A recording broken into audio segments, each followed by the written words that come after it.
வணக்கம். யூஜிசி அதாவது தமிழ்நாடு மட்டுமல்ல ஓவரால் இந்தியா லெவலில் இருக்கக்கூடிய ஆர்ட்ஸ் அண்ட் சயின்ஸ்னால் கேட்டு யாரும் பார்த்தீங்கன்னா யூஜிசி. இவங்களுக்கெல்லாம் பார்த்தீங்கன்னா regular part time and distance education இது ஃபுல்லாக பார்த்தீங்கன்னா ஆர்ட்ஸ் அண்ட் சயின்ஸை பொறுத்தளவு யூஜிசி அப்படின்றது தான் தலைமை. ஓகேங்களா? ஸோ அவங்க பார்த்தீங்கன்னா பொது அறிவிப்பு அப்படின்றது வெளியிடுவது மிக முக்கியமான சிறப்பம்சமாக இருக்கும். இப்போ பார்த்தீங்கன்னா ரீசெண்டாக ஒரு பப்ளிக் நோட்டீஸ் அதுதான் பொது அறிவிப்பு அப்படின்றத பப்ளிஷ் பண்ணியிருக்காங்க. இப்போ ரீசெண்டாக நவம்பர் 11ஆம் தேதி அன்றைக்கி பார்த்தீங்கன்னா இந்த லேட்டஸ்ட் நியூஸ் அப்படின்றது அப்டேட் ஆகிருக்கு. ஸோ அதை பற்றி அந்த வீடியோவில் பார்க்க போகிறோம். இதுக்கு முன்னால் ஜூலை ஆகஸ்ட்டில் பப்ளிஷ் பண்ண அந்த பப்ளிக் நோட்டீஸில் சொன்னதே பார்த்தீங்கன்னா ரிப்பீட்டடாக இருக்குது. மற்றபடி நியூவாக என்ன விஷயம் இருக்குது அதை மட்டும் நான் மென்ஷன் பண்ணி காமிக்கிறேன். ஒரு 3 யூனிவர்சிட்டி நேம் சொல்லியிருக்காங்க. ராஜஸ்தான், தமிழ்நாடு, தெலுங்கானாவில் உள்ள யூனிவர்சிட்டி.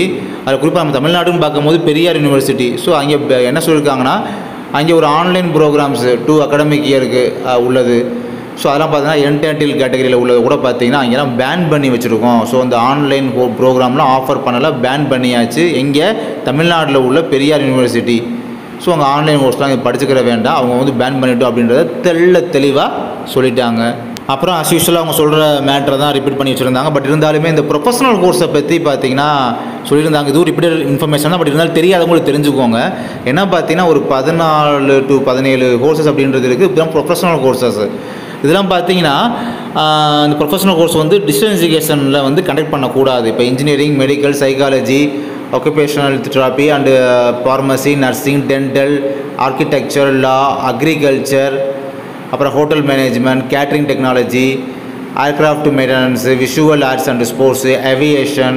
ஸோ இந்த மாதிரி கோர்சஸ்லாம் பார்த்தீங்கன்னா ப்ரொஃபஷனல் கோர்ஸ் அப்படின்னு சொல்லுவாங்க. இந்த ப்ரொஃபஷனல் கோர்சஸ்லாம் போய் டிஸ்டன்ஸ் எஜுகேஷனை கண்டக்ட் பண்ணக்கூடாது அப்படின்றதையுமே ரிப்பீட்டடாக இந்த இதிலையுமே தெளிவாக சொல்லியிருக்காங்க. ஸோ அதனால் இந்த கோர்சஸ்லாம் பார்த்தீங்கன்னா நம்ம தமிழ்நாட்டில் உள்ள ஏதாவது யூனிவர்சிட்டியில் வந்து டிஸ்டன்ஸ் எஜுகேஷன் கண்டக்ட் பண்ணுறாங்க அப்படின்னா போய் படிச்சிடாதீங்க. படிச்சிங்க அப்படின்னா அது வந்து வேலிடே கிடையாது.